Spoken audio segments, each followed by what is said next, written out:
আসসালামু আলাইকুম প্রিয় দর্শক, আরএফএল জগ নিবেদিত শরবত সমাহার অনুষ্ঠানে সবাইকে জানাচ্ছি অনেক অনেক শুভেচ্ছা। শরবতে মোহাব্বত আমার আজকের রেসিপি, যেটি আপনাদের অনেক পছন্দের একটি রেসিপি এবং এক একজন এক একভাবে বানান। শরবতে মোহাব্বত বানাতে যা যা লাগছে: তরমুজ কাটা, তরমুজ কুচি, বরফ, গোলাপ জল, মধু, দুধ। চলুন কিভাবে আমি বানাই সেটি দেখছি। আসলে নাম থেকেই বোঝা যাচ্ছে কোনো একটা ভালোবাসা এই জুসটাতে রয়েছে। তো তরমুজ যেখানেই আছে ভালোবাসা আসলে সেখানেই থাকে। পুষ্টিতে ভরপুর একটি ফল, যেটি পিপাসা মেটাতে সাহায্য করে।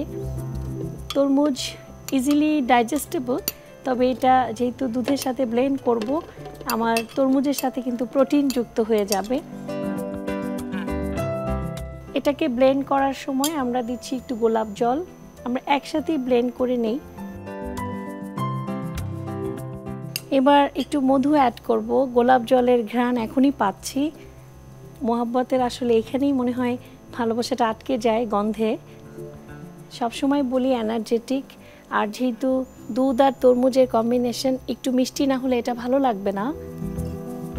মোহাব্বত সাধারণত অনেকেই একটু ঘন দুধ ইউজ করে, কিন্তু আমি একটু বেশি করে লিকুইড নর্মাল দুধই দিচ্ছি। আমি আগেই বলেছি যেইভাবে আমি বানাবো যাতে সেটা হেলদি এবং ডেলিশিয়াস নিউট্রিশিয়াস হয়, সেটা আমি খেয়াল রাখার জন্যই নর্মাল দুধ ইউজ করেছি, খুব বেশি ঘন না। এবার এটাকে খুব সুন্দর করে ব্লেন্ড করে নিতে হবে। দুধ এবং তরমুজ খুব একটা ইউনিক কম্বিনেশন। ফ্রুটস, প্রোটিন সব কিছু পাবো, ক্যালসিয়াম পাবো এই রেসিপিটিতে অনেক। নিয়ে নিচ্ছি আরএফএল জগ, যেটা 100% ফুড গ্রেডেড এবং 100% বিপিএ ফ্রি ভার্জিন ম্যাটেরিয়ালসের তৈরি। এটার মধ্যে একটু কাজ করব, এই জন্য একটা ভালো সারফেসের জগে এটা ঢাললে কাজটি করতে আমার সুবিধা হবে। তরমুজের বিচিগুলো ফেলবেন না, এটাও কিন্তু আমাদের বেশ নিউট্রিশন দেয়। এবার বরফ এবং আমাদের কুচানো তরমুজগুলো এটার সাথে মিশিয়ে দিব।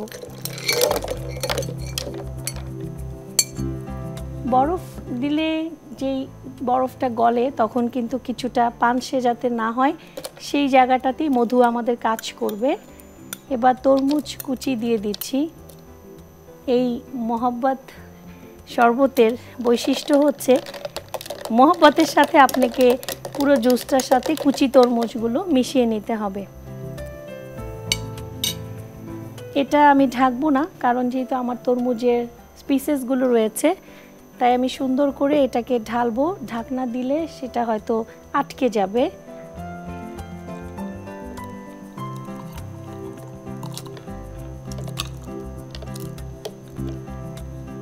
এটাকে আরেকটু সাজাতে চাই। এত সুন্দর একটি শরবত মোহাব্বত, যেটাকে একটি নীল রঙের ছাতা দিয়ে সাজিয়ে নিচ্ছি। রং আপনার চয়েস, কিন্তু সাজানো ভুলবেন না, এটা খাওয়ার প্রতি আকর্ষণ বাড়ায়। দিয়ে দিচ্ছি স্ট্র, এটা স্ট্র দিয়ে খাওয়া যাবে। সো তৈরি হয়ে গেল আমাদের শরবতে মোহাব্বত।